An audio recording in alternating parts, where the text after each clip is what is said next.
Are live. Good afternoon. Welcome to the Liz Wheeler Show. We are all waiting, I think, with bated breath until we hear those words, Habemus Papam.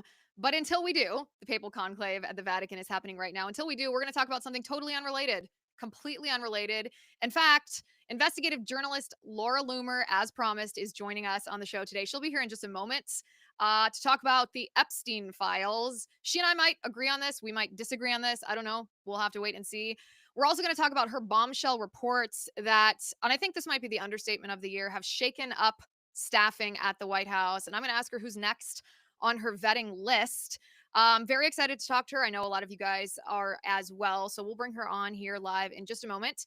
Today's episode of The Liz Wheeler Show is sponsored by All Family Pharmacy. The three most corrupt institutions in America are as follows: big education, the administrative state, which is the deep state, the swamp, and big pharma. And they all conspire. They spend an active amount of their time conspiring to limit our freedom, which is why I spend a lot of time strategizing how to maximize your freedom and mine. And here's how I do it. When it comes to medical freedom, All Family Pharmacy exists because they believe in your right to choose your own health care without restrictions from big pharma or involvement and interference from big government. Here's how it works. You need a medication. You go online to their website, you order it. No waiting room, no pharmacy line. You just order online and your medications are shipped straight to your door. Now, what medications am I talking about? All Family Pharmacy offers over 200 different medications. I'm talking ivermectin, hydroxychloroquine, antibiotics, medbendazole, blood pressure medications, maintenance meds, you name it, they've got everything you need. They also have quick shipping. It's 2 to 4 business days, or if you need it immediately, they do have overnight shipping as an option. They're a family-owned business, a private pharmacy that puts people before profit. They respect your medical freedom. That's why they exist. It's also why they're trusted by over 100,000 Americans. You can get 10% off today if you visit their website, allfamilypharmacy.com/Liz, and use my promo code Liz10. That's allfamilypharmacy.com/Liz, promo code Liz10. We're also happy to have as a sponsor of the show today, American Hartford Gold. When Joe Biden left office, he unfortunately left the damaging impacts of his policies behind him, which means that you and I, are still suffering from inflation, for example, thanks to Joe Biden's reckless spending. The value of our dollar is still less than it ought to be, which is bad enough. But it also reminds us that politicians, both here at home and abroad, are using our money to try to control us. They want to use their so-called new digital dollar to manipulate our behavior in order to make us comply with their globalist agenda. That is why it has never been more important than for you to take control over your own wealth. Don't let your life savings become a casualty of failing banks or currency wars or controlling politicians. Now is the time to call the only precious metal dealer that I trust, American Hartford Gold. They'll show you how to protect your savings, your retirement accounts by diversifying your wealth portfolio with physical gold and silver. My husband and I did this. A portion of our wealth portfolio is now in physical precious metals, and we're confident that politicians can't use it to control us. Call them now. Tell them I sent you. They'll give you up to $15,000 of free silver on your first order. You can click the link in the description of this episode, or you can call 866-996-5172. That's 866-996-5172. Or text my name, Liz, L-I-Z, to 998899. Again, the phone number is 866-996-5172, or text Liz to 998899. Okay. As I said at the beginning of the show, welcome. We're happy to have you here with us. Laura Loomer is going to join us here live in just a moment. We're going to talk about the Epstein files and her vetting of administration officials and those surrounding President Trump, and maybe who's next on her list.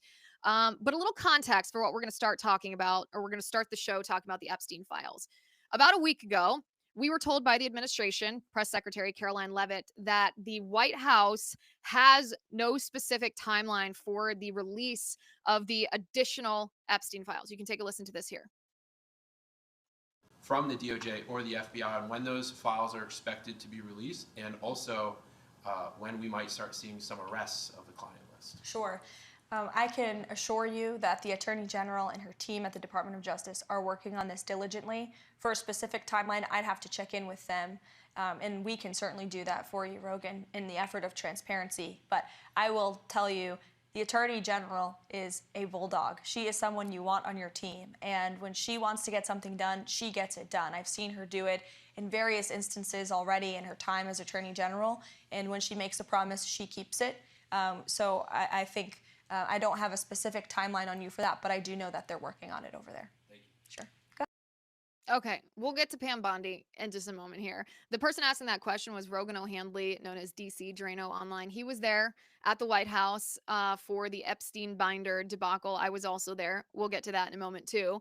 Okay, so that happened a couple days ago last week. Today, the Attorney General, Pam Bondi, said that there are thousands of videos of Jeffrey Epstein with children in these files that have yet to be released. She has claimed and continues to claim that the reason for the delay in releasing these files is because they have to redact any information that could identify the minors that were victimized here so that they're not re-victimized. But the substance of her claim today is about what's in the files, these videos or these photos, and these are her words. Take a listen.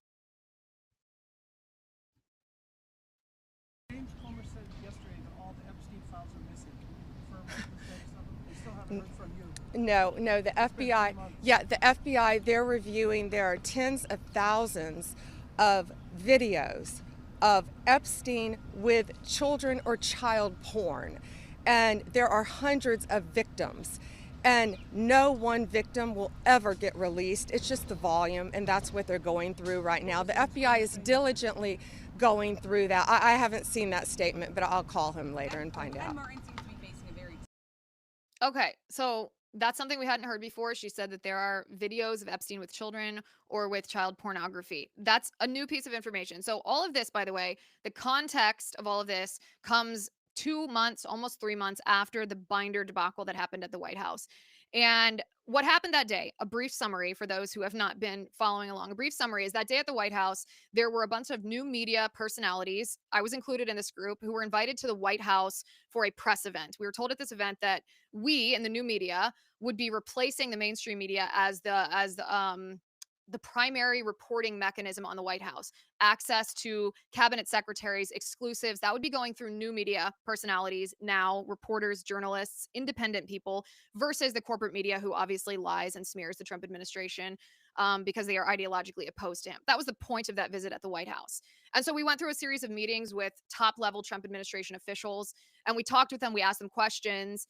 One of these administration officials that we met with was Attorney General Pam Bondi. And during this question and answer that we had with her, she gave us those infamous white binders, you know the ones, the infamous white binders, and told us these are the files that the FBI gave to me. This is what Bondi told us when I requested the Epstein files. They gave me this stack. It wasn't very big. I mean, this stack of papers, and said, this is all we've got. And there was nothing in that. This was all information that had either previously been released or had been reported on at the very least. There was nothing new in those binders. And so Pam Bondi handed us those binders, said, this is what the FBI gave me. There's nothing new in it. And she simultaneously handed us a letter that she had written to FBI Director Kash Patel. And she said, right as we were going to release this binder and say, this is what the FBI gave us when we asked for the Epstein files, a whistleblower called her, contacted her in some way, and said, actually, the Southern District of New York, the SDNY, is hiding thousands of additional files related to Epstein. They're stonewalling you. They're lying to you. They're subverting the president of the United States. And so Pam Bondi wrote a letter to Kash Patel demanding that those files that the SDNY was hiding also be released. That's the background. We were told, the new media personnel who were at the White House, we were told we could break this story about the SDNY hiding files from Pam Bondi. So, of course, that whole thing is when the debacle began, because as we are leaving the White House after meeting in the Oval Office with the president, hours after we had met with Pam Bondi, the mainstream media was outside of the White House because they anticipated President Trump's press conference with the Prime Minister of the United Kingdom. They got photos of us because they were surprised to see us because we were in the White House and they were relegated to the outside of the White House. We were kind of taunting them about, yeah, we were in the White House and you didn't know, you weren't in there because you're a liar, you're liars, you don't belong in the White House, you've been denied access, etc. But of course, the mainstream media does what the mainstream media does, and they attempted to smear us. They said, oh, they're laughing about these binders. Well, of course we weren't. This is one of the most serious, egregious crimes that's been committed in our country. Jeffrey Epstein has been credibly accused and convicted of sex crimes against children. There's nothing that could be more despicable. Obviously, that's not what we were laughing about, but the mainstream media wanted to smear our reputations because they were jealous that we were in the White House and they weren't. On top of that, we were told that we could break this story about the SDNY, so we posted these photos of ourselves with the binders, intending to immediately post afterward that letter that Pam Bondi had written to the to Kash Patel about the files that the Southern District of New York was hiding from her. But in between posting the first picture and posting the second picture, we were told, actually, wait a second, don't post the second picture, the letter that Pam Bondi wrote to Kash Patel, because we don't want this topic to take precedent in the press conference that was upcoming between President Trump and the UK Prime Minister. So, of course, and I've talked about this before, I'm just going to give a brief summary here for anybody who needs a little catch up. Of course, I'm infuriated at this point because it makes it look like I'm either gatekeeping information if there is real information in the Epstein binder, which I knew there wasn't, or it makes it look like I'm engaging in some kind of bait and switch clickbait, and I do none of those things. Everyone who has followed me for the last decade knows that I don't engage in hot takes. I don't engage in clickbait. My reputation is important to me. I'm transparent with you. I'm honest with you. But I understand that that's how it appeared because of the botched embargo, right? Half the story dropped. The real story about the SDNY, which should have informed people that the binders were the deep state's effort to subvert Bondi and Trump. Well, without the second half of the story, it looks like the binder is full of the juicy stuff that people are expecting to hear about Jeffrey Epstein. Again, infuriating. I can't even describe on air in an appropriate way what I expressed to the White House about this at the time. You got to let me post this stuff because people are misinterpreting this. And of course, it's also a bummer because it distracted from the real story that there are deep state agents that to this day are actively trying to subvert the Trump administration. So all of that brings us to today. There are a couple questions today with Pam Bondi's comment about what's in these additional documents that the FBI is going through from the SDNY. The couple of questions are, should Pam Bondi have been fired for her severe lack of judgment, for her mismanagement of the Epstein binders debacle back in February? And we're going to talk about that with Laura Loomer. The second question is, was Pam Bondi telling the truth that day, regardless of the rollout or the debacle of the binders? Was she telling the truth in the content of that letter? Were there additional documents that the SDNY was hiding from her? Well, that question I can answer right now. The answer is yes, she was telling the truth. And, we had to wait and see, didn't we? It's not just to take my word for it, give me the benefit of the doubt. We waited with bated breath for a couple of days to find out that, yeah, okay, the SDNY files are real, because if they weren't, that would have been a whole other barrel of fish here. Again, back to today. A couple days ago, we're told by the White House, by Caroline Leavitt, that there's no specific timeline for the release of these files due to redacting names. Today, Pam Bondi says she has actual stuff, photos of Jeffrey Epstein, videos of Jeffrey Epstein with children, with child pornography. But here's where it gets interesting. There's a major contradiction that is ongoing, a major question that needs to be asked, because high-ranking officials at the FBI told me recently, off the record, that there is nothing in the Epstein files, the ones that have yet to be released, the ones from the SDNY. The files exist, but there's nothing new in them, is what I have been told.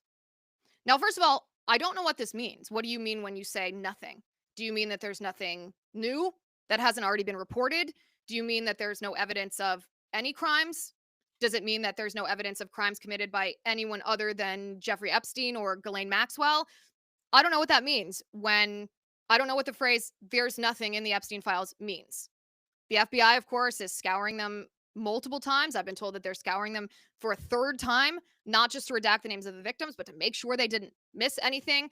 There's a pretty big outstanding question about that in and of itself. But then when you juxtapose that information with what Pam Bondi is saying, she's saying there's videos of Epstein with children, videos of Epstein with child pornography. Well, your red flag should be flying very high at this point, because someone is not speaking accurately here. Someone is not speaking the truth, whether that's intentionally or whether that's unknowingly. And it's either one of these two parties. Either the high-ranking FBI officials are not speaking accurately when they say there's nothing in the files. Again, what does that mean? Is the SDNY still hiding additional files? Were the high-ranking FBI agents, were they lying about there being nothing in the files? I don't know. Or is Attorney General Pam Bondi, is she speaking without fact, without verification? Is she getting out over her skis about the content of these files from the SDNY? My question would be, has she seen the supposed alleged videos of Jeffrey Epstein with children and with child pornography? And the reason that I say, is she getting out over her skis, is because she has been known to do that before. She had not seen the SDNY files herself in person that day at the White House when she was telling us about them. She had not reviewed personally the content of those files, even though she was telling us at the time that the SDNY was hiding them from us. So is she getting out over her skis? Is she being dishonest? Is the FBI being dishonest? To this day, is the FBI simply unaware because inside the FBI, it's like a thermonuclear bomb went off? There are still deep state agents that are trying to subvert Trump. There are people destroying documents. There's reports from inside the FBI that it's not that the incoming Trump-appointed folks don't have the keys to the locks. They don't even know where the locks are because even the locks have been hidden from them. It is going to take some time for the FBI to untangle this, but that doesn't mean that we don't have a major contradiction going on here. At the same time, Pam Bondi on Fox News all the time. Why is she going on Fox News all the time? I got to tell you, this is grating on the American public to see Pam Bondi go on TV and make claims over and over and then not produce the claims that she's making. She was hired to be the Attorney General, not to be the press secretary. Why are we seeing her on Fox News all the time? By acting in this way, she has lost the faith of the American people to a certain extent. Now, what extent that is, I don't know, but she has lost the trust of the American people when our first reaction to words out of her mouth are, is that true? Is she getting out over her skis? Is what she's saying accurate?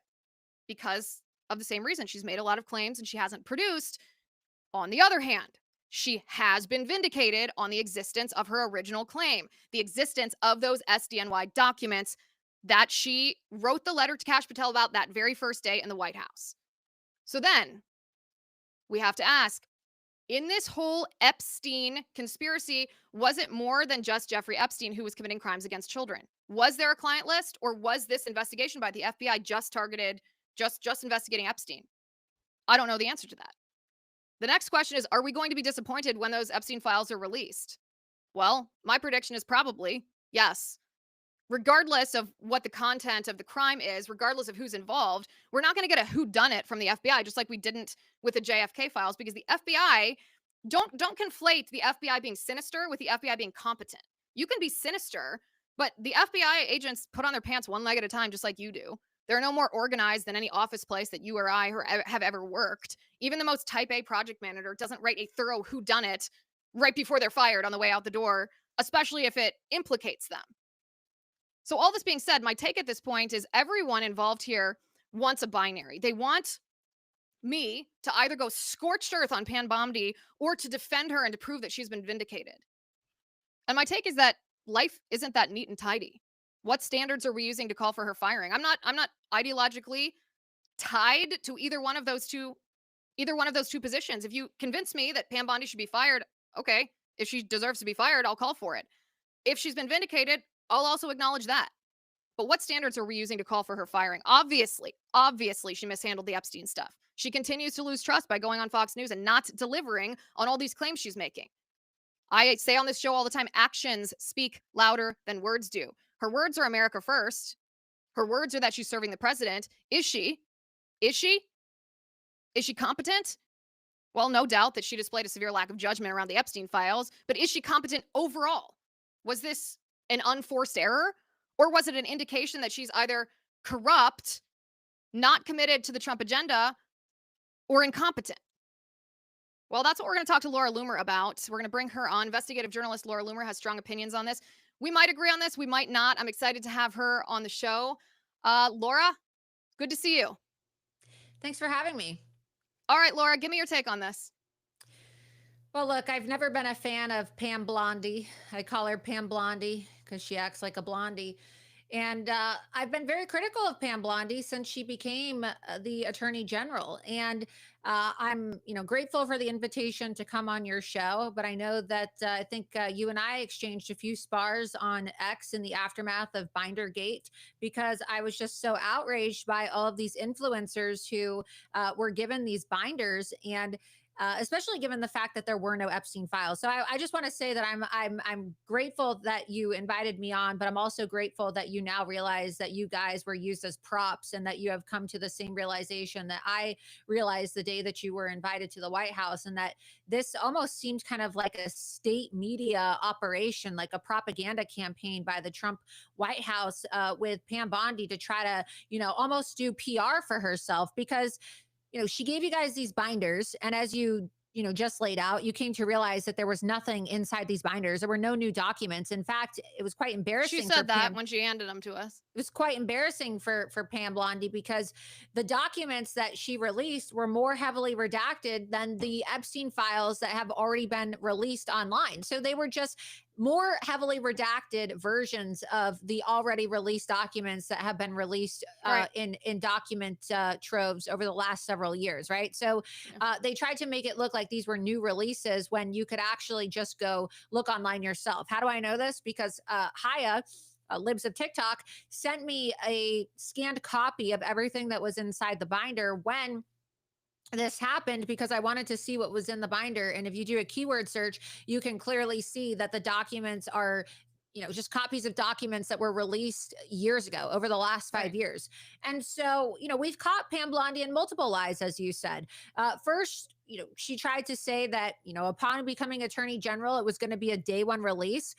Kash Patel said the same thing. They said that this was going to be a day one release. And yet we are now over 100 days into the Trump administration, and we don't have any new Epstein files. Secondly, Pam Bondi said that the files are on my desk, right? You highlighted this, and I know that I've posted video clips showing all of her various, contradictory statements on Fox News. And it's funny because this morning I woke up early and I had some work to do, and I keep the TV on low, and I kind of keep Fox News on background noise on one of the TVs in my house, just because I want to always be able to know if something's going on in case there's some crazy breaking news story while I'm walking around doing whatever it is. And I was just joking with somebody, because I did my show last night on the Epstein files and whether or not the files had been destroyed. And a friend of mine and I were texting back and forth. Oh my God, if I see this woman on Fox News one more time, and I turn around this morning to go fill my coffee cup up, and who is it on Fox News? It's Pam Bondi. And you're right, it's becoming very grating on the American people, Liz. We want an attorney general who's going to deliver on the promises made to the American people. Nobody has gone to jail yet. Nobody has been arrested. Nobody has been indicted. Sure, yeah, we're seeing some action as it relates to illegal aliens, but is it really Pam Bondi, or is it Tom Homan and Kirsty Noem that are leading the charge at DHS, and just, Pam Bondi going on Fox News to try to take credit for the wins of Department of Homeland Security? I think that it's, a big blunder. The Trump administration had been going perfectly swell. There were no bumps in the road. There were no controversies. And really, Pam Bondi's lie and Bindergate was the first big blunder of the Trump administration following President Trump's inauguration. We were scandal free. There was no drama. Nothing crazy had happened until Pam Bondi decided to, give out these binders and backtrack. Then she said the files were on her desk. Well, the files were on her desk, right? Then they should be reviewed. Then we went to her saying the files are being delivered in a truck to my office from the FBI headquarters. And I watched this truck get delivered to my office, and it's a big truck. I think she was on Sean Hannity. She says it's a truckload of documents. We have those clips to prove that too. And then she went on TV and said that, it was a big conspiracy, and that the FBI was working against her, and that they didn't actually give her the documents. So what I would just want to know, Liz, is how do you say that the FBI is working against you in some kind of like deep state operation when, one, Kash Patel had already been confirmed as the new, FBI director? Is she accusing Kash Patel of trying to sabotage her and try to subvert her? And two, if the documents were on your desk, why did you say that the documents were on your desk if you're now going to say that the FBI didn't deliver the documents? It seems to me like you said as well, and I've highlighted this multiple times, she's above her skis, right? I don't really feel that Pam Bondi is capable or competent for this job. And look, I just want to point out an elephant in the room. Pam Bondi was the attorney general of Florida when Jeffrey Epstein was getting away with raping all these children. So if Pam Bondi is such a, hard ass attorney general and law enforcement agent, and she's so good at her job, how come Jeffrey Epstein got away with raping children on her watch? Well, two thoughts. First of all, I'm interested in the facts, right? My allegiance is to finding out the truth. I don't care about like the personal aspect of politics. I know some people do. I try not to. Oh, I I'm don't have interested. anything against Pam. I don't have anything against Pam on a personal level, but these are No, I'm not lies, saying you right? do. This is Well, I this don't is a know. That's the lie to thing. the American people. Like she That's my deliberately question. lied to the American people. This is my question, and this is how I think you figure it out. Again, I want to use the same standard. Should she be fired? If there's evidence that she should be fired, believe me, like I'm no spokesperson for the administration. Like I'm railing against Janette Nesheiwat this week, and I have been since November of last year. Like the first to call someone out in the Trump administration if I think they're subverting the America First agenda, because that's what I believe in. At the same time, I want to understand whether was this an unforced error, right? Was this just like stupidity? Was it a severe lack of judgment, or is there evidence of corruption? Because when I go through the timeline of what happened that day at the White House, and by the way, that day at the White House, huge kudos to the Trump administration for finally putting the mainstream media where they belong, which is outside, and giving access to tons. It wasn't just like the 12 of us. I mean, they've done events all the time that are giving access to new media personalities. This is actually what we want as conservatives, to have the mainstream media, not be an important and influential figure in American politics, but have people like you or like me be doing the important reporting, because people trust us as individuals and know that we aren't agenda driven. Yeah, although I will say I have yet to be invited to a single White House press briefing event. It's interesting. I was invited to the Oval Office, but I have not been granted access to the new media briefing room. But I agree with the overall, gist of your argument here, in that, this administration compared to others does appear to be a little bit more transparent as it relates to, granting access to alternative media or new media individuals to the press room. Yeah, and I mean, maybe that'll happen. I think it would be fun to see you in a press briefing. I'm in favor of almost anybody being in there anyway. I think the more access, probably the better. But the question that I have in this ongoing saga, which it seems to me that they could just put an end to by releasing this stuff. This doesn't have to be a thing for as long as it's been a thing. But when I go through the timeline of what happened, that we were handed these binders, and she told us, like, listen, this is what the deep state tried to pass off to me. She never handed us these binders and said, look, I'm giving you a juicy scoop on the binder.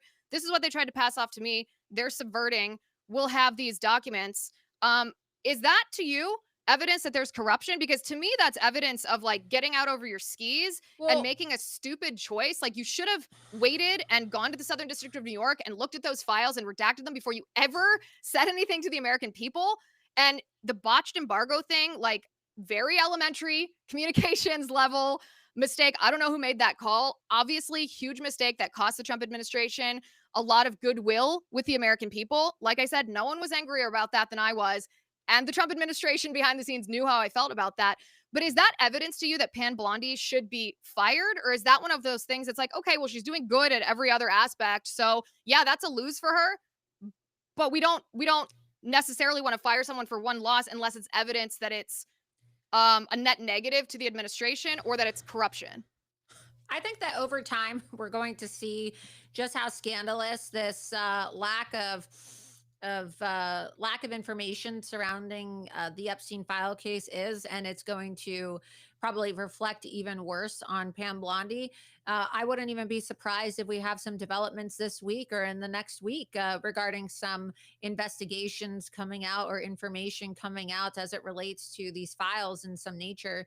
I will just say that there are a lot of people who have, pretty damning information as it relates to these files and the gatekeeping surrounding these files. And so it's only a matter of time before that dam bursts and some of those people start speaking out. I predict it's probably going to be very soon. But with regards to Pam and these files and the reference to child porn, if you go back and you watch my show the day that Bindergate happened, I actually said on my show, and I can send you the video clip, that we're never going to get these files because it's child porn. And I said that the reason we're not going to get these files is because the written files have probably been destroyed and the video files are child porn, and legally you can't distribute child porn. So we're not going to get those videos.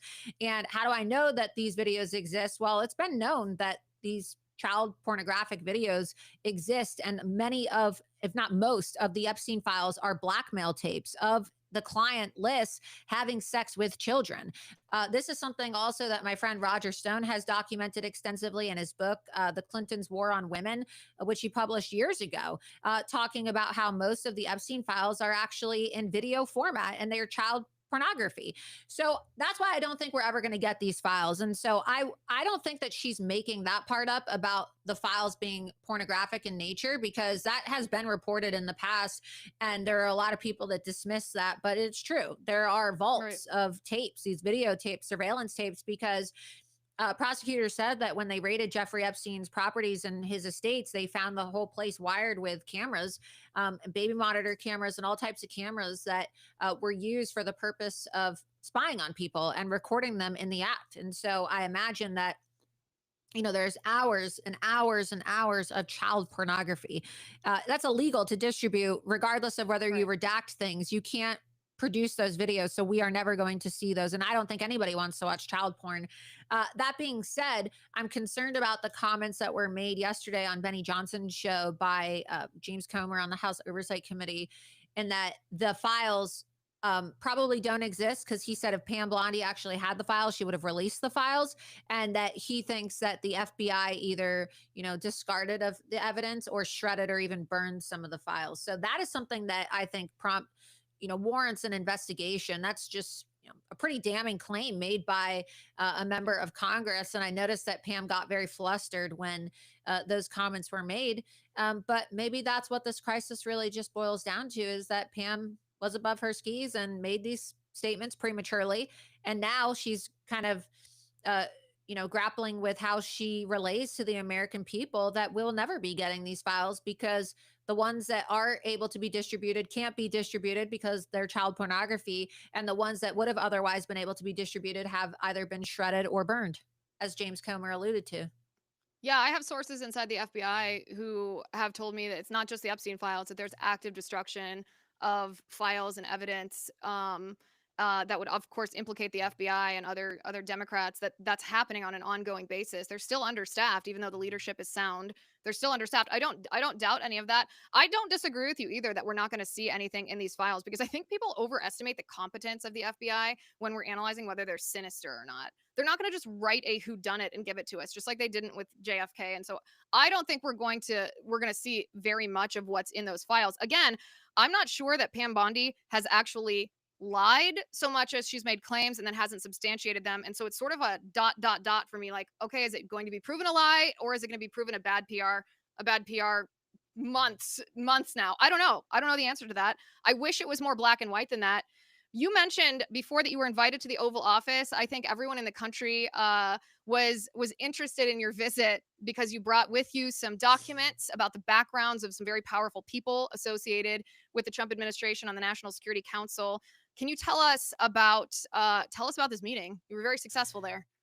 Well, thank you. I don't really want to get into specifics of the meeting, just out of respect for the president, but I will say that, you know, it's been widely reported. I had a meeting with the president in the Oval Office, and the president invited me to the Oval Office after he saw my report on the issues pertaining to the former, thanks to my reporting, Deputy National Security Advisor Alex Wong, and then, of course, the NSC advisor Michael Waltz. And a lot of this had to do with just, you know, lack of vetting, where, you know, you look at these associations from some of these individuals who are in key intelligence positions, whether it be at the NSC or the NSA. And a lot of these people are Biden holdovers who, you know, have questionable loyalties to people like General Milley, who President Trump accused of treason, or, you know, there's documented instances of some of these individuals having support for DEI and the, you know, the trans agenda, and defying directives to fire individuals who are refusing to comply with the administration's zero tolerance policy now for the DEI and trans agenda internally within these agencies. You have individuals who worked with Obama era operatives just as late as 2 months ago, whose names are included on the list of the 51 spies who lied. And of course, we know that President Trump stripped these individuals of their security clearances.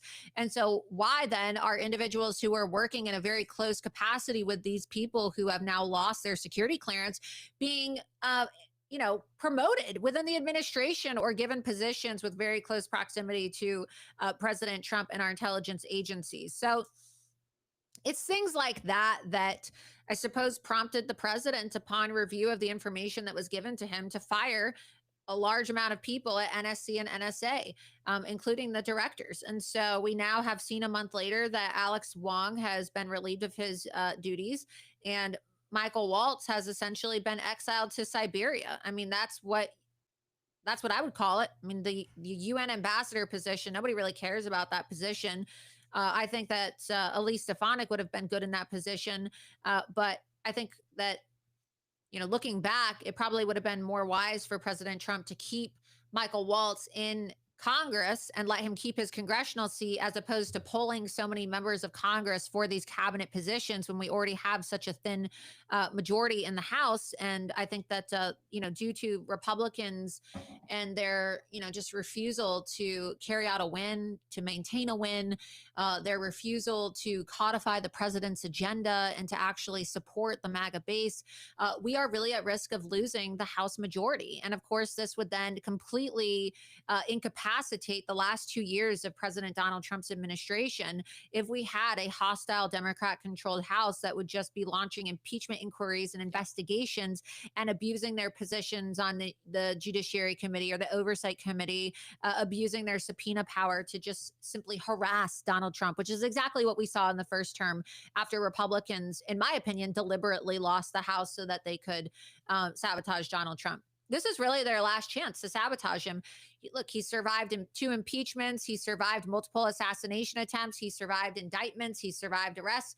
And what is it? What are they going to do? The last 2 years is their last chance to really try to take another jab at Donald Trump if they don't try to kill him again. So I just think that vetting is extremely important because, I've never met a Democrat who's a Republican, but I've met a ton of Republicans who are Democrats. And most of those people are currently residing in the United States Congress. Many of those people are currently working in the Trump cabinet. Many of those people currently work in the West Wing of the White House. And it's our last chance to really save America and codify President Trump's America First agenda. And we just can't allow for saboteurs and people with conflicting loyalties to ruin it for the rest of us.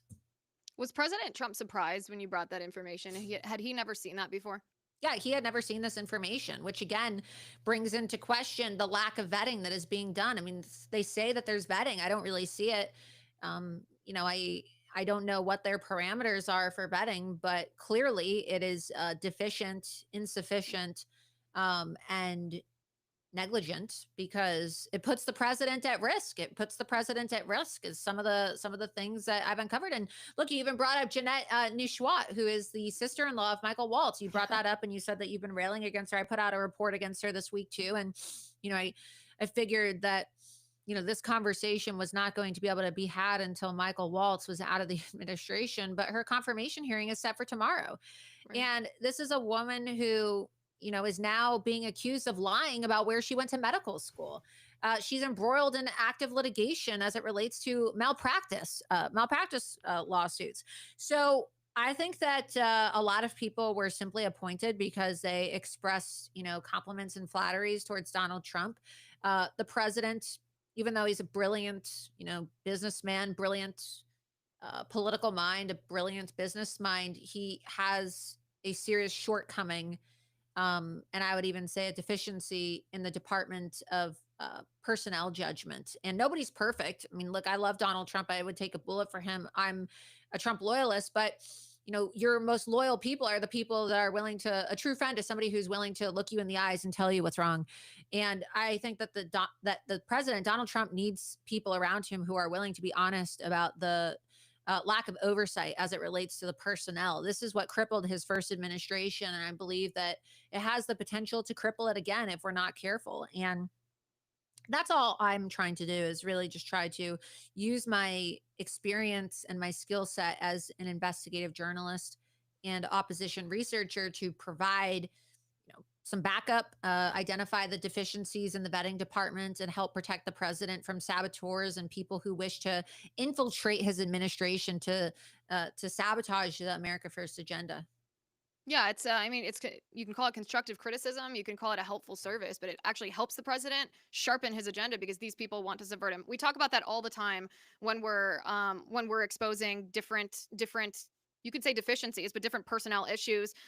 Yesterday I talked to Congresswoman Marjorie Taylor Greene, and she said that there are people surrounding President Trump who are actively trying to subvert his America First agenda.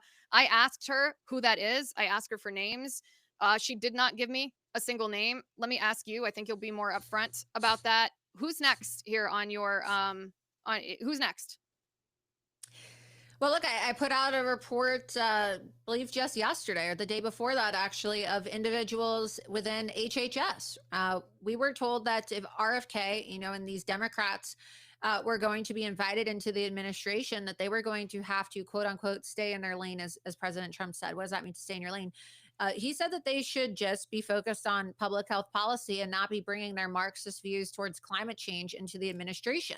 But I identified that one of Kennedy's deputies, his deputy chief of staff, a woman by the name of Stephanie Spear, who serves as she did serve as the press secretary for his presidential campaign against Donald Trump. And also is the founder of an organization called EcoWatch, which is a climate activist group focused on climate change. And then she worked with RFK Jr. on this for many years. She's working as the deputy chief of staff to RFK Jr. And the EcoWatch site that she appears to still be in charge of as the founder and CEO is literally posting anti-Trump propaganda from its social media accounts. So again, you have individuals who have left-leaning ideologies who have subverted the Trump administration, and even if they may pretend like they support the president's agenda or they're grateful that he kept his word to RFK Jr., people like Tulsi Gabbard, they're still trying to sabotage Donald Trump. I just also exposed the fact that the DOJ under Pam Bondi just hired a pro-illegal alien lawyer by the name of Ashley Bonduck, who worked to support legal aliens with legal assistance, which included assisting them with complaints against ICE agents. And the person that she was supposed to be working underneath, Stanley Woodward, is also a progressive Democrat who, shockingly, as I just recently exposed in an exclusive report, has been appointed by the Trump administration, nominated by Donald Trump himself to be the Associate Attorney General at the DOJ, which is the number 3 position. And so what does that mean? That means that we would have a number 3 position at the DOJ overseen by a progressive Marxist who once sued a Trump official. Okay, he once sued a Trump official during the first term, and whose wife also sued President Trump for Black Lives Matter in 2020, when Black Lives Matter decided to riot and almost physically assault Donald Trump outside of the St. John's Church in Washington, D.C., during that famous moment when President Trump put his hand on the Bible for a photograph outside of the church when Black Lives Matter was rioting. So again, it makes you wonder, why do we have progressive Democrats being nominated to the 3rd most important position at the DOJ, which is the position the Associate Attorney General would be involved in the civil litigation matters to enforce the president's executive orders? I mean, this is just a no-brainer, right? That one makes no sense to me at all, because everything that you reported, I read your report on him. I mean, it's provable. You can look at the donations. You can look at, the political candidates. Yeah, he donated to Obama 15 times. Obama. Yeah, you can look at that. You can look at his wife. There are people, though, that are traditionally on our side of the aisle. Peter Navarro is one of them. I think Roger Stone, if I'm incorrect here, I'm sure he'll correct me, but I think Roger Stone, they're coming to his defense and saying that you're not correct on this. Yeah, well, look, I am correct. And the reason why some of these individuals feel the way they feel is because Stanley Woodward, he likes to claim that, he's shown his loyalty as a progressive Democrat because as a lawyer, he chose to represent a few people of the opposing political affiliation. He was handsomely paid for his services as well. It's not like he represented these people pro bono. He represented Peter Navarro. I think he represented Kash Patel at one time. But look, if Stanley Woodward is such an attorney, such a good attorney, how come Peter Navarro went to prison? I mean, Peter Navarro went to prison for 4 months on a misdemeanor. So I don't really understand why Peter Navarro wants to die on this hill. And I also noticed that he never replied to my rebuttal when I posted the receipts after he decided to say that my post was the dumbest post he'd ever seen. Yeah, I think that my reply to Peter Navarro shut him up real fast because, again, if he's such a good lawyer, why did you go to prison? I just want to know, why did you go to prison, Peter, if Stanley Woodward is such a good lawyer? So, and Dan Scavino also was represented by Stanley Woodward, but again, it doesn't change the fact that his wife sued the Trump administration, and Stanley Woodward himself sued Wilbur Ross, who was an official in the Trump administration during Trump 45, on behalf of a radical climate organization. So I just don't really think it's wise. And Stanley Woodward is the person who approved Ashley Bondoc to work at the DOJ. And Ashley Bondoc, of course, is pro-illegal alien. And I will say that after my expose of Ashley Bondoc, she literally deleted her LinkedIn account. So you cannot find any of the information about her anymore that showed that she was an advocate for illegal aliens because she decided to go into lockdown mode. And if you have something to hide, well, then you probably shouldn't be working in the Trump administration. It's hilarious to me when people do that, when they scrub their social media, as if investigative reporters don't first take screenshots. Like, are you kidding me? Yeah. It's Well, just funny I to took me. screenshots. And again, like some people will say, oh, she just has a problem with everybody. I'm showing all the documentation and the receipts. It's not like I have a personal axe to grind with Pam Blondie. I'm not a lawyer. I don't have a desire to be the attorney general. I'm not jockeying for a role at the DOJ. I don't want to work at the DOJ. That's not what I'm trying to do. I'm simply trying to provide background and research and vetting. I mean, really, that's the job that I wanted in the Trump administration. That's the job that President Trump wanted me to do for him when he hired me 4 times to literally work in his administration. But unfortunately, we have seen that some of his staff are very oppositional defiant, and they defy the president's directives, which, leads me to my next point, is that it really calls into question the power of the executive. We saw people question the authority of the executive when they were talking about Joe Biden's mental decline and his cognitive deficiencies. And while Donald Trump is completely there mentally, and he has, very good cognitive functionality, you can still say the same thing in that, the power of the executive and the authority of the executive is still being undermined by President Trump's staff the same way that Joe Biden's staff undermined his authority with the auto pen. They may not be using an auto pen, but they're still undermining the power of the executive in the Trump administration by defying his orders. If the president says to hire somebody, why are the staff defying those orders? What else are they defying him on? If he says to, carry out some initiative, or to get him some information, or to make some decision, the president is a very busy man. He has to delegate to his staff. So my concern is that if they're blocking information from getting to him about activist judges, the judicial coup, the subverters, and the controversial but completely disloyal appointees within his own administration, what else are they blocking him from seeing? What else are they defying him on? Wait, No, who was this? the world does not revolve around Laura Loomer. I'm not saying that there's a crisis simply because, his staff defied his orders to hire me on 4 separate occasions. But if they're doing it to me, who else are they doing it to? And I know they're doing it to other people because I've heard it from other people who have been offered positions in the administration. And if Wait, they're who blocking, is this though? I want to know who it is. What staff members? Because I think your point is valid. We know for a fact that well, that's what I would like to know. When you sat That's down what I with would him, like he to didn't know. He That's didn't what I know would the like to information know. about the NSC people. I don't think he knows the information. I mean, he didn't know all the information about Mike Waltz. He doesn't know all the information about Janette Nesheiwat. Yeah. He didn't know all the information about whatever that Florida sheriff that he nominated, that we exposed how radical he was, arresting people in their boats during COVID, and he pulled that nomination. He's not getting all the information. Yeah, they're not giving him the information. And so, look, I have a good relationship with Sergio Gore, who's in the office of PPO, but at the end of the day, it does fall under PPO. So whether it's, his deputy or some of the people that are working with him, a lot of this does come down to PPO. And so you have to sometimes put your personal friendships with people aside, and, say, hey, I don't know, you need some extra help or maybe you want some extra guidance, but there does appear to be an issue. I think also a lot of this boils down to the decision to allow some of the agency heads to do their own vetting outside of PPO, which is why I don't think it's fair to just completely blame Sergio Gore for everything. I've seen some, hit pieces. I try to be pretty fair, right? Because look, a lot of people blame Susie Wiles for things. I don't think it's fair to blame Susie Wiles for the screw ups of other people that are supposed to be doing vetting. Her job isn't, to be doing all the vetting of everybody in the administration. She has a job to be the chief of staff. So I think that everybody has a role to play, and everybody in the administration has their own delegated responsibilities. And I don't know if people are just overwhelmed because they haven't fully staffed all of the positions in the administration yet.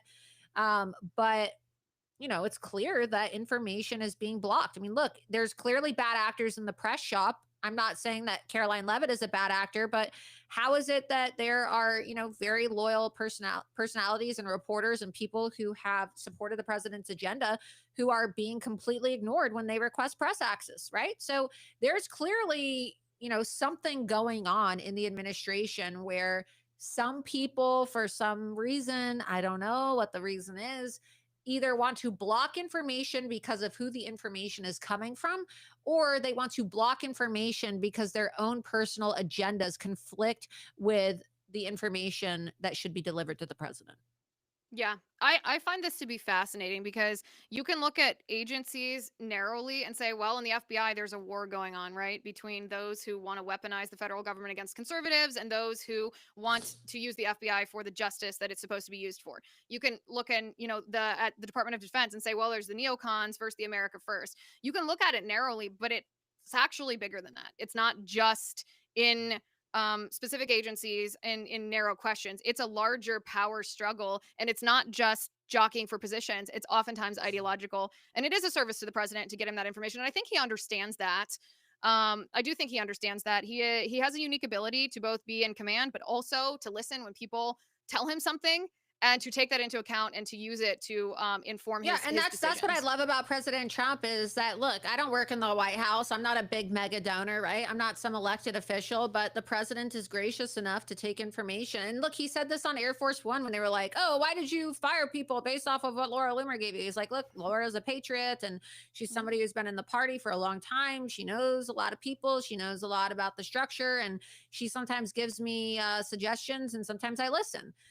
So this idea that, oh, I control the president and I'm like the Trump whisperer, right? And that I, give him orders. It's ridiculous. Nobody orders Donald Trump to do anything. Nobody tells Donald Trump to do anything. And nobody influences President Trump to do anything. The president is very capable of making his own decisions. And I find it laughable that anybody would suggest that I'm, influencing the president. I mean, the president is the president on his own accord. He doesn't need to be influenced by anybody. But he is humble enough and gracious enough to take advice, recommendations, information, and he does really get a lot of people's opinions on matters. And I think that is what a good leader is supposed to do. But I sometimes just wonder, how much of the information that people try to send over gets blocked, because I don't work in the West Wing. I don't work in the White House. And so it's not like this is a daily occurrence, although I certainly would have extensive daily reports for the president if I was given the opportunity to give those daily reports, because there is just so much information that I feel he needs to be made aware of that he is not being made aware of. So it's fair to say we're going to see more Laura Loomer reports on the backgrounds of officials around Trump who are not loyal to him or to the America First agenda. Absolutely. And I'm not just going to be focused only on staff. I'm also going to be focused on policies that are being enacted within the agencies themselves, because some of these agency heads are also, going above their skis and trying to speak on matters that, in my opinion, they're not qualified to speak on. And it's going to have detrimental effects as it relates to the overall, agenda that President Trump has said that he wants to carry out. And a lot of that he was voted into the Oval Office to execute because some of these cabinet picks have their own agendas, and they're not necessarily executing the agenda of the president. Some of them have their own ulterior motives, and I'm going to be focused on that as well, because I think that's just as detrimental when you have somebody who hasn't been vetted, or if you have somebody who has been vetted, but they're going rogue and they're trying to do things because of their own personal emotional feelings about an issue or their own personal views. Sometimes working for the president and working in government requires you to put your own personal views aside and to,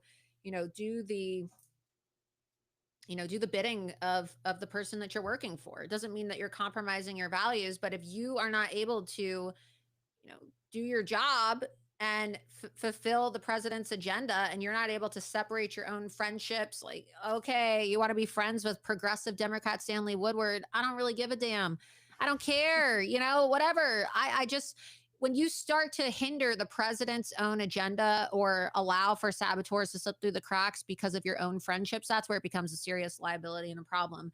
And that is the problem. I'd like to put in a specific request for some of your executive level vetting, and not just in the West Wing. It's valuable in the West Wing, and I very much appreciate, by the way, that you bring receipts, because, as you know, you are a very polarizing figure, not just to the left but to some on the right, because you are an equal opportunity vetting specialist here. You'll go after I call anybody. myself an equal opportunity hater. Look, it doesn't, I'm not a sycophant. I will expose people on the right too. So a lot of people have very strong feelings about me. Okay, here's who needs to be exposed, though. Yeah. Members of Congress. Oh, Because absolutely. We're doing a Donald lot of that Trump, too. even all of these infiltrators or saboteurs or power hungry freaks that try oftentimes to get close to President Trump, he's still in command. He's still in his executive branch doing what he promised he would do. We can always demand more and faster, and I always will, and you always will. But Congress is actually betraying the voters that put them there. Oh, they're actively not codifying his agenda. And that, No, they're that not. leads me to my next thing is that I do this in my own personal capacity, but I recently launched a new opposition research firm. It's called Loomer Strategies. And so Yeah. I'm, offering this service of political vetting and opposition research to people, and midterms are quickly approaching. And so I think it's really important that candidates who are deciding to primary some of these rhinos in office have proper vetting and information so that they can politically kneecap their opposition. And you're right. Yeah. I mean, a And lot not of these just that, members by of the way, Congress. not just Republicans who are betraying it, but any Republican that wants to challenge an incumbent Democrat, maybe get some executive level vetting on that Democrat, because chances are that Democrat is corrupt, that Democrat has done things that voters, even Democrat voters, don't want him to be doing. And when voters know, it might actually change their minds and make that a competitive race. Absolutely. All right. Well, I've kept you longer than I told you that I would, because I lost track of time, because this was a great conversation. I really appreciate you being on the show. Keep up the good reporting, and we'll keep covering it. We'll talk to you Thanks. soon. And if people want to follow my reports and they want to get my investigative vetting reports that I'm pushing out on a daily basis, they can follow me on X at Laura Loomer, and also on X at Loomer Unleashed. My show is on Rumble every Tuesday and Thursday at 9 p.m. Eastern, where we focus on these topics. And I also have a website called theloomered.com, where you can follow along and read all of my daily exclusive reports. We're not news aggregation. We actually have unique, individual, exclusive investigations on loomered.com. And it's fascinating news and investigative reports that the mainstream media just isn't talking about. Well, that's for sure. Laura, thanks for being here. I appreciate it. Yeah, thanks for having me on. All right, guys, we have just a bit more. I know we've run overtime, but we have a bit more for you today on the show. We're going to give a brief rundown of what to expect. I mean, we could have a new pope at any moment. I've been kind of glancing at the news while we were talking to Laura. We appreciate her being on the show.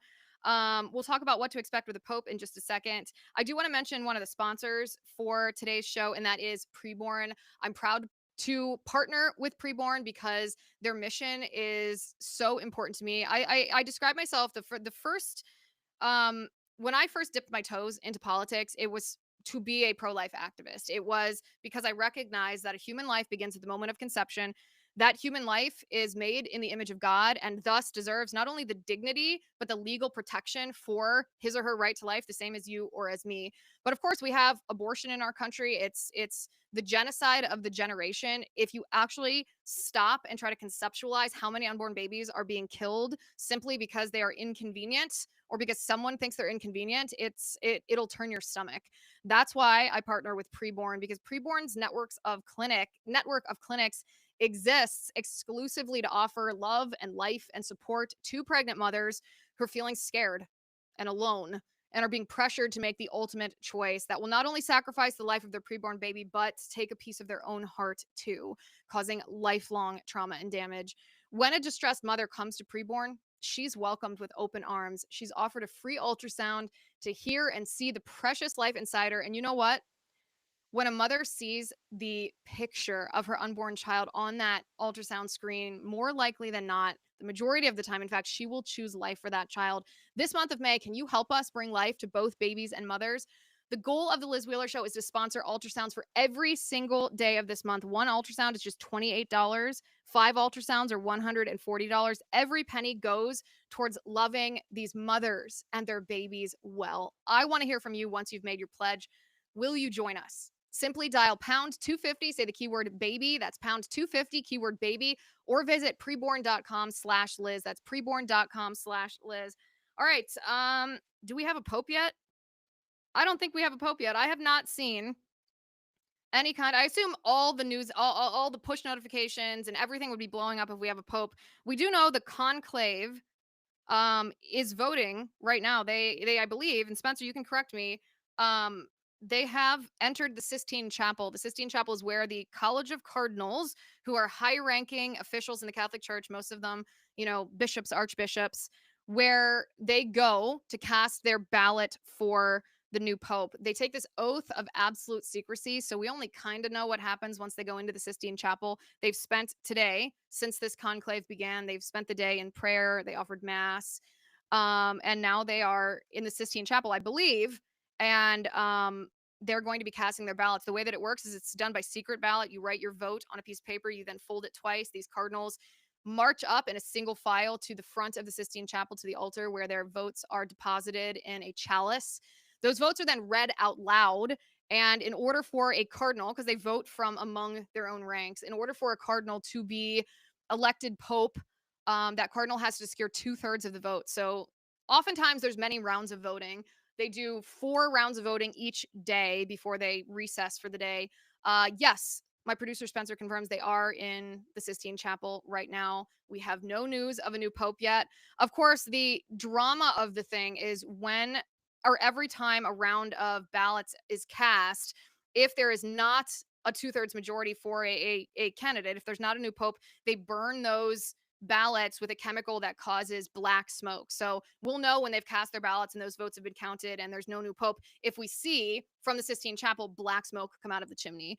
Conversely, when they do have a 2/3 majority, they do have a candidate. That candidate accepts his election as pope. They then burn those ballots with a chemical that causes white smoke, and that white smoke indicates to the world that a new pope has been elected. So we are on the lookout for that white smoke. We have not yet seen it. After that white smoke, then the new pope dons his papal garments and is introduced to the world as the new pope with his new papal name. Popes traditionally take on a name that is not their birth name. They take on a name like Pope Francis did. His birth name was not Francis, but he took that on as Pope. And then the Pope introduces himself and blesses the world. But the words that we're waiting for after the white smoke, we'll see the white smoke, and then you'll have the new Pope come out. And before he comes out, the words "Habemus Papam" will be spoken, and that, of course, means in Latin, "We have a Pope." We have not yet heard these words. We have not yet seen white smoke or black smoke. So we're watching, we're waiting, we're praying that these College of Cardinals pick, let's just be blunt here, a more conservative pope than Pope Francis was. I saw a post yesterday from Bishop Robert Barron. He's one of the most prominent Catholic clergy here in the United States, saying, he said, and this is a paraphrase, he said, "I'm sick and tired of seeing people analyzing the contenders for which cardinal might become pope and analyzing them on a basis of what their political views are. Where do they stand on immigration? Where do they stand on, redistribution of wealth? Where do they stand on XYZ American political policy?" He said we should be analyzing these candidates based on their belief in the gospel.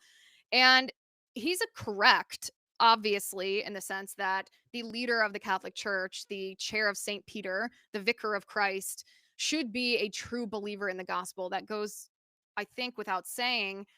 But the way that the Catholic Church teaches, and this I know might sound controversial to our Protestant friends, but I actually don't think you'll disagree with what I'm saying here once you get past the phrase faith and works. The way that the Catholic Church teaches about faith is that faith is not just a feeling, that faith is it's like a relationship, right? In a relationship of husband and wife, love is not just the feelings of infatuation. It's not just the giddy feeling, the butterflies. Love is the sacrifices you make to will the best of your spouse. That's what real love is, and that's what the Catholic Church teaches about faith. That faith is not just a feeling.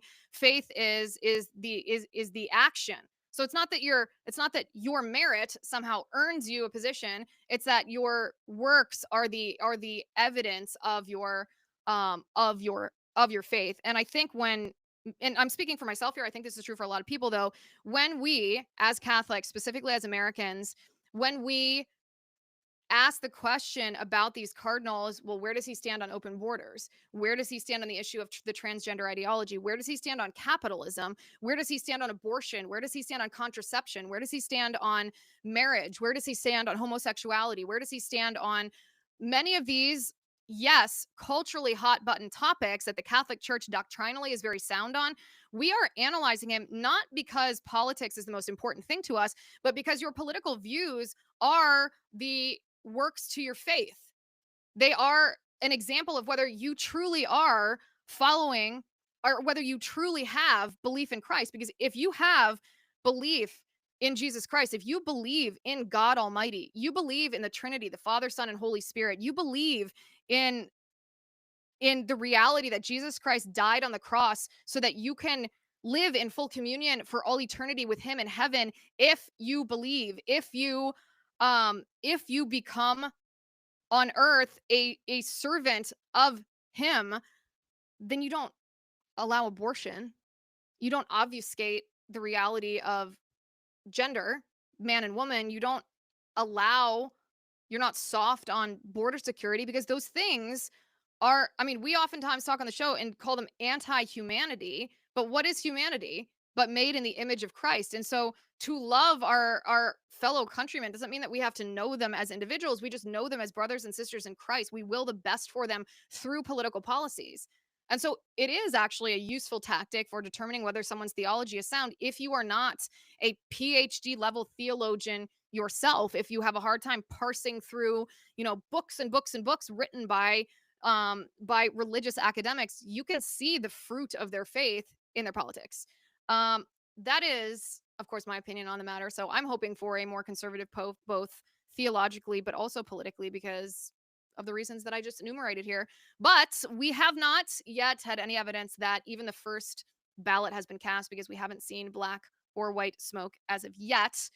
Again, we are waiting for it. We will be waiting for it. I do want to take a moment and talk to you about what we are doing, where we are right now, because let's be honest, and I love being able to say this, we are winning politically. Our movement, the conservative movement, you can call it the realist movement, you can call it the based movement, we are gaining ground in our country. People that you wouldn't have thought of as conservatives or as even being on the right, they're waking up, their eyes are opening. The leftist narrative, this monopoly that the mainstream media had over so many people's minds, it's cracking, it's crumbling. And the result of that is the momentum in our country, both politically and culturally, is finally shifting. That's great news. We should celebrate that. You played a big role in that. You should congratulate yourself on that. But yeah, there's a caveat here. The fight is not over. Those battles have been won, but our opposition is fighting even harder because of those losses. That's why Blaze TV exists, because in a world full of noise, we need a stronghold for this fight, for bold voices, free thinkers, fearless commentary that helps make sense of the chaos and stop the opposition. At Blaze TV, we have built just such a home for some of the strongest, smartest, most effective voices in conservative media, people who tell it like it is, who ask the tough questions the mainstream media won't touch, who aren't afraid to challenge the narrative. When you subscribe to Blaze TV, you're not just watching our content. You are supporting this shared movement of ours. You're backing creators who think for themselves, speak boldly, and refuse to be silenced by big tech or corporate media. You're supporting investigative journalism that exposes corruption and original documentaries that shine a light on the deep state. It's everything the networks won't show you, delivered on your terms, on any device, anytime. And it starts at just $8 a month. That's like the price of a fancy cup of coffee. When you use my promo code Liz at checkout, that's blazetv.com/Liz, promo code Liz at checkout. That's just 26 cents a day to stand with a platform that stands with you. blazetv.com/Liz, promo code Liz at checkout. All right, one quick note before we go. Allie Beth Stuckey, host of the podcast Relatable here at Blaze TV, asked me to remind you that she is hosting the second annual Share the Arrows event at the Credit Union of Texas Event Center in Allen, Texas on October 11th of this year. Her lineup includes Ginger Duggar Volo, Alyssa Childers, Shauna Holman, Taylor Dukes, Katie Faust, and Francesca Battistelli. Tickets went fast last year. She's expecting another sold-out crowd this year. You can get all the details and tickets right now at sharethearrows.com. There's a VIP option too. If you want to option for that, that's sharethearrows.com. Grab your tickets today. Please make sure that you are following the show, that you're subscribed at youtube.com/Liz_Wheeler, x.com/Liz_Wheeler. We have video on Spotify. You know that by now because I've been mentioning it every day, and I'm watching the numbers over there. I appreciate everybody who's been subscribing and all the people that are commenting under the individual episodes, a fun new feature over at Spotify. Appreciate that. Apple Podcasts, we're also on there. We stream live on Facebook as well, and at rumble.com/Liz Wheeler. I appreciate you all. Thank you for being here. I was keeping an eye on the chat when we were talking to Laura Loomer, and I like to see everybody so engaged. I think it was a good conversation. I appreciate her coming on. She and I obviously don't always agree on everything, but she brings the receipts to these vetting exposés that she's been releasing lately, and she's the only one doing that right now. So I appreciate that, and I know you do too. Card Toby says in the YouTube live chat says, I was homeschooled too. Well, that's awesome. I was homeschooled as well. It probably means that you are, what are the stats show? That you're academically then superior to your public school and private school counterparts, and that your socialization is, that you have the ability to socialize not just with your peers, but with a whole spectrum of people of different ages. And of course, maybe you weren't indoctrinated in radical leftism and cultural Marxism. Toby, I'm glad that you're watching the show. Thanks for being here today. I'm Liz Wheeler. This is The Liz Wheeler Show.